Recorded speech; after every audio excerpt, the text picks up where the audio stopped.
Бұл жерде тағы да біздің өзіміздің авторлық түзетуіміз өте маңызды, жаңағы проблеманы шешу үшін де арналған деп айтуға болады. Ол мұғалімдер неге 3 айда жазда жаңағы өздері төлеп тұрса да жүйеден шығып қалып отырды. Өйткені мысалы мамыр маусым айында 3 айдың жаңағы төлейтін жарнасын келеді, бухгалтерлер 1 айда төлеп тастайды.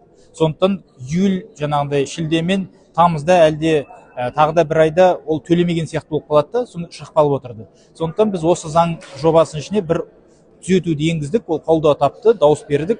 Ол дегеніміз енді 6 айға дейін 6 ай төленбесе ғана жаңағы мәмске жарналары, сонда ғана олар жаңағындай жүйеден шығып қалатындай. Бұл жаңағы сіз айтқан проблеманы шешудің бірден бір жолы деп мен айтар едім.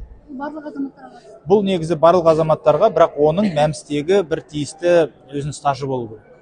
Ол енді бүгін ғана төлеп, ертең шығып қалып, ертең солай ойнайтындар да болады ғой, мысалы 1 ай төлеп, 6 ай төлемеу керек деген сияқты. Сондықтан бұл тұрақты түрде осы мәмсте жаңа мұғалімдер сияқты, басқа азаматтар сияқты бар азаматтар, мысалы 2-3 ай түрлі жағдайлар болып мүмкін, жұмысынан айырылып қалады, мүмкін тағы да бір мәселелер болып қалуы мүмкін. Енді жарты жылға дейін міне осындай мүмкіндікті біз оларға сақтап отырмыз. Бұл да азаматтарымыздың әл-ауқаты, олардың денсаулығы, олардың жалпы өміріне тікелей қатысты.